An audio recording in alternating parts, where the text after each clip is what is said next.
দেখেন, আমরা কাউকে আমাদেরকে কখনো চাপ সৃষ্টি করে প্রতিহত করা সম্ভব না।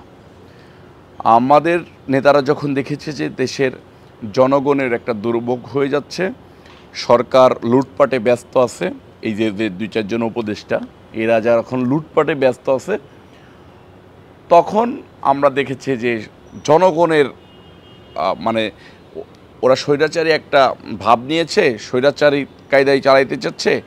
সামান্য এই সিটি কর্পোরেশন নির্বাচন নিয়ে যদি জনগণের এতটাই ভোগান্তি হয়, তা আমাদের মনে হয় এইখান থেকে ধীরে ধীরে সরে আসা উচিত।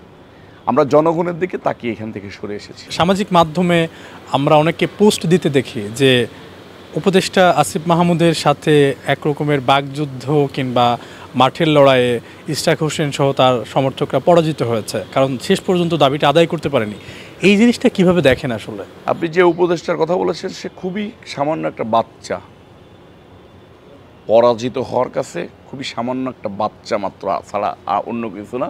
আমরা যদি মনে করতাম যে গলায় গামছা বেঁধে টেনে এনে ওই রাজপথে বসায় রাখবো, সেটাই পারতাম। চীনা বিরোধী আন্দোলনে নাই, আমরা কিন্তু কোটা বিরোধী আন্দোলনে ইনকোয়ারি করে দেখবেন যে তাদের একটা লোক গুলিবিদ্ধ হয়েছে কিনা।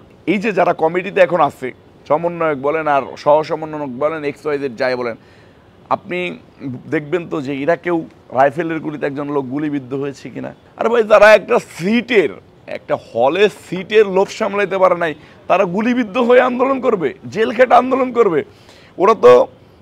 ওরা যদি বাঘের বাচ্চা হতো, ওরা যদি বাপের বেটা হতো, তাহলে তো হারুনের ভাতের হোটেলে তারা বলে দিত যে না, আমাদের জীবন চলে গেলেও আমরা এই আন্দোলন থেকে সরব না। হারুনের ভাতের হোটেলে বড় অঙ্কের কোনো নেগোসিয়েশন হয়েছিল বিদায় তারা বলেছিল যে আমাদের পরিবার, আমাদের ছেলেরা ভালো আছে, আমাদের ভাইরা ভালো আছে, কোনো সমস্যা নাই, এবং তারা ওই থেকে লিখিত দিয়েছিল যে আমরা এই আন্দোলন থেকে প্রত্যাহার করলাম।